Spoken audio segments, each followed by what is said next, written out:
Japan రాజకీయ చరిత్రలో తొలిసారి మహిళా ప్రధాని అధిరోహించారు. లిబరల్ డెమోక్రటిక్ పార్టీ అధ్యక్షురాలు సునాయ్ తకైచిని జపాన్ పార్లమెంట్ ప్రధానిగా ఎన్నుకుంది.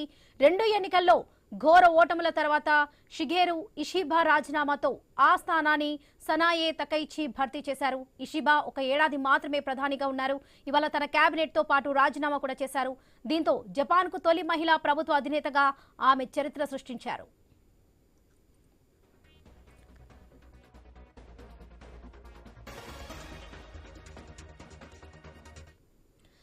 64 ఏళ్ల తకైచి జపాన్ ఆర్థిక భద్రతా మంత్రిగా గతంలో పనిచేశారు. చైనా విషయంలో ఆమె దూకుడుగా వ్యవహరించే నాయకురాలుగా పేరు పొందారు.